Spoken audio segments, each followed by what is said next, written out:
Bonjour. Eh ben oui, je suis comme vous, je regarde mariée au premier regard.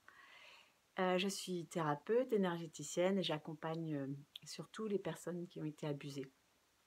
Alors, c'est l'épisode, 4 de la saison 7 où on voit ce bel homme, Pedro, qui cherche l'amour et qui espère, trouver, un mari, enfin se marier, grâce à l'émission. Et pendant cette émission, cet épisode, on le voit qui est coupé totalement de ses émotions et on voit vraiment bien le contraste avec son futur mari qui, lui, explose de joie, fait la fête, est impatient, on voit toutes sortes d'émotions et on voit Pedro qui dit: «Non, mais moi je me projette pas, mais non, non, c'est pas question» et on sent qu'il se protège. Donc ce qui est intéressant, c'est que Estelle Dossin, la psy, elle va lui proposer quelque chose, un exercice, et elle va expliquer justement son traumatisme, comment ça s'est, pourquoi il se coupe de ses émotions. Donc Pedro a été, il explique, il le raconte, il a été témoin, il a été traumatisé par la violence de, entre ses parents. Et du coup, il a dû assumer, enfin, cette violence et en plus, il a dû, regarder, enfin, protéger ses frères. Donc du coup, ça n'a pas été facile, pour lui. Donc il a ressenti, le traumatisme. Donc il s'est protégé, il s'est coupé de ses émotions.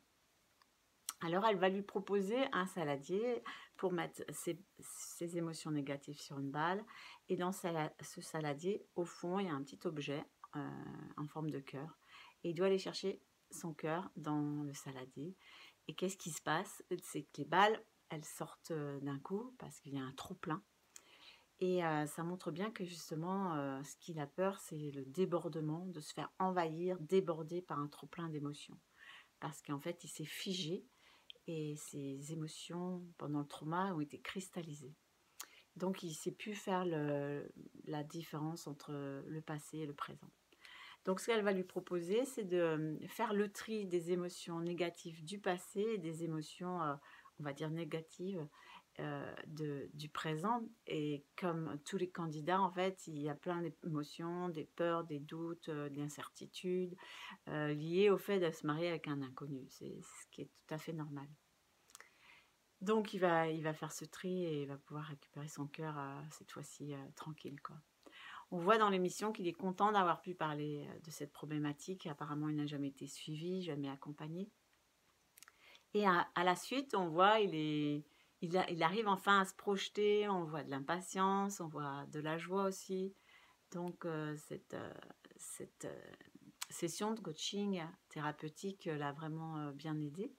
Bon, bien sûr, c'est pas suffisant parce que ça c'est juste un petit point. Il faudra, je pense, qu'il aille mieux aussi sur, parce que ça va, se refléter sur d'autres, il y aura d'autres conséquences, dans sa vie et les personnes abusées elles ont aussi, des soucis, au niveau relationnel et ce qui explique bien aussi Christelle Dossin, c'est que, la protection, le fait de contrôler ses émotions, de se couper, d'être justement toujours dans le contrôle, ça l'a aidé quand il était enfant. Mais maintenant qu'il est adulte, c'est, un handicap en fait. Ça l'empêche de ressentir aussi les émotions positives et de paraître comme, quelqu'un d'insensible alors qu'il est très et voire hypersensible et de, montrer à son futur mari qu'il est froid, qu'il ressent rien, que voilà, qu'il va pas pouvoir passer, ses sentiments, ses émotions à l'autre. Voilà, beh, écoutez, on va suivre, les autres épisodes, on va voir ce qui devient, on lui espère le meilleur. N'hésitez pas à me mettre des commentaires si vous aussi vous avez vu l'émotion, si aussi Pedro vous a touché et ce que vous pensez, de l'accompagnement d'Estelle. Voilà, à bien vite.